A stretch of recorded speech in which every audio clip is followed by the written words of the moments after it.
Welcome back to the Dusty Hat Recap Show. Week 1 in the books, game 1 down, victory secured.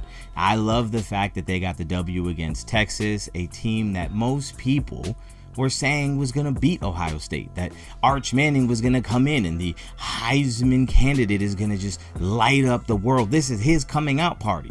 So trust me, I love the fact that the Buckeyes pulled this one out and in dominating fashion, at least on the defensive side of the ball. However, this game was far from perfect or encouraging on the offensive side. Now look, I hate to be that guy. It is just week 1. It is one game and honestly may be the toughest opponent you face all season long.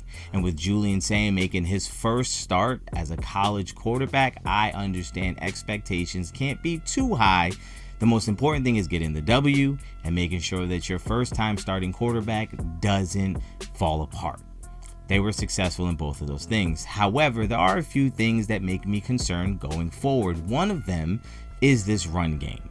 Now, again, I do have to throw in the caveat they were running against a Texas defensive line, which is predicted to be one of the top 3 in all of college football this season. That defense on Texas is highly rated and has very high expectations, and they showed up today and they played well. So Ohio State only averaging 2.3 yards a carry as a team. It is concerning. However, you do have to keep in mind that they were going against Texas's defense. So I guess in that way, I'm going to say it's a concern, but I'm not overly worried because as you start going into the part of the schedule now where they have like Grambling State, things like that, like you're going to have a chance to kind of get things rolling a little bit and open it up. The second thing I was concerned about is Julian Sayin himself. Now look, coming into the year, I was skeptical. I'm not the biggest fan of Julian Sayin, and I don't have a real reason why other than I think he's a little undersized. I question if his arm talent is what they need, and I'm willing to accept that I'm incredibly spoiled by the likes of a Dwayne Haskins or the likes of a CJ Stroud or even a Will Howard last year start to come on later in the season. I like to see them push the ball downfield, and when you have the receivers and the weapons that this Ohio State team has, it's hard to imagine them kind of dinking and dunking their way up the field. No, I need a guy that's going to push the ball, and I don't know if Julian Sayin is that guy, and I am quite honestly concerned about his size.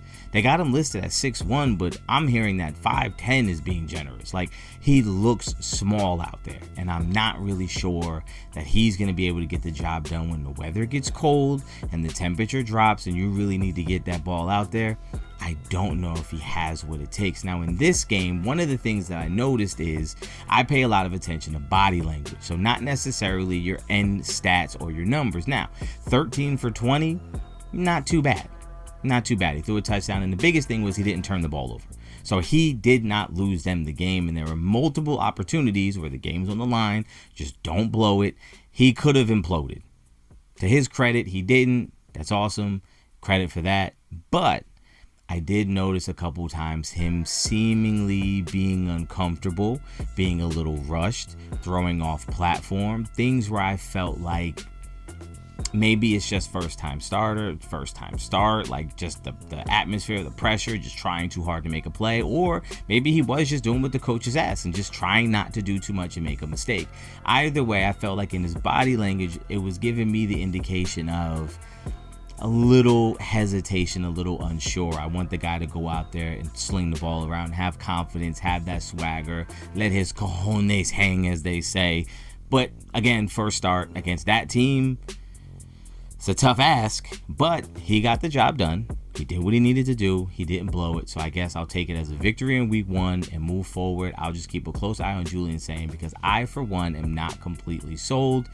And I'd like to know who agrees with me. So how do you feel about Julian Sayin? Let me know in the comments down below what you think of his performance today. Now, let's talk about that defense. Listen, Matt Patricia came in and was tasked with not only replacing like 8 of the 11 starters from the defense last year, but putting his system in place and keeping these guys on track and having a dominant defense again this year.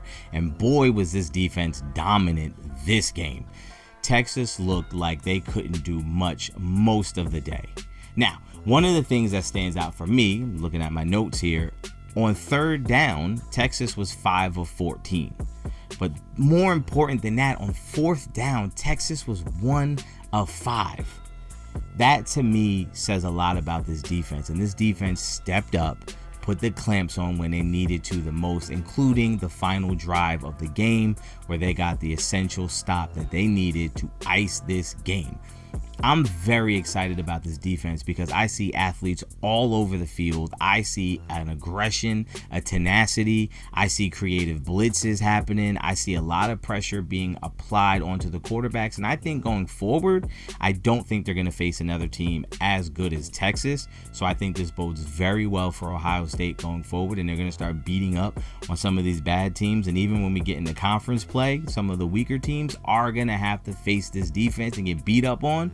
So by the time we get into the meat of the schedule, this defense has the potential to really be much better than last year's. But let me know what you guys think in the comments down below. How do you feel about this Ohio State team? And I know I think I speak for all of Buckeye Nation when I say we're taking the dub and we're walking away with our heads held high, feeling great about this and great about our chances to repeat as champions again. However, there were things that were concerning. This offense was pretty dreadful, and I guess we can get into that more at another time. I just wanted to come on here, recap the game, give you guys my immediate thoughts about this game, let you know how I feel. Why don't you guys chime in down below in the comments? Let me know what you think. How do you feel about Julian Sayin? How do you feel about this defense? And do you think Brian Hartline and Ryan Day called a very conservative game? Do you think they were trying to protect Julian Sayin? Or do you think this is pretty much what this offense is going to look like the rest of the season? And if so, do you think they can win a title with this type of lackluster offense? Let me know in the comments down below, and I'll catch you guys next time.